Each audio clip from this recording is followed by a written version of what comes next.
I finished read Mars, and I already love the cover of the book, so I thought I would give my try at designing a book cover that I feel would match how the book made me feel. The color palette I went with was red, blue, orange, and black. These are the colors I feel would be experienced a on good amount of time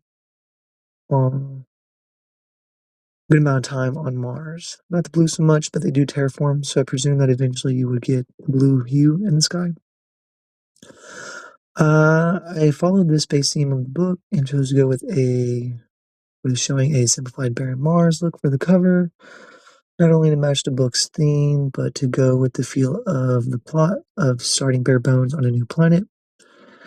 I originally wanted to have rover tracks on the cover, but there's several scenes where they spend a good amount of time in the rovers, but I couldn't make the tracks work perspective-wise, so I took them out.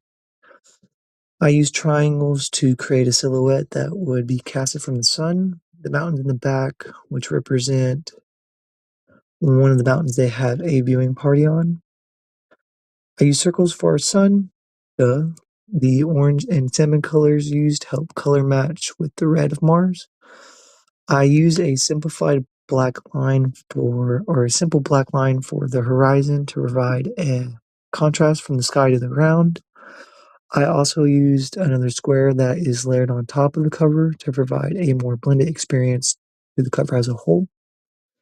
For the typeface, I went with Lovello and used a salmon outline to help provide simplified depth. I decided to put the title in a vertical format, not just because it looks cool, but to make the reader start at the bottom of the page and look up to transport the reader as if they are on Mars itself and are gazing upon the barrenness of the planet.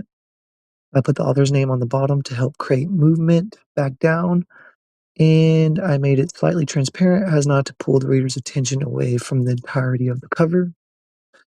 This is the final product that I ended up with, and I really like the simple look of it because it provides that what am I looking at feeling that one experiences when looking at something new. I also enjoyed the way the book has that matte feeling to it, provided by the transparent square layered over it. I also think that the color palette provides a classic book feel to the cover as well.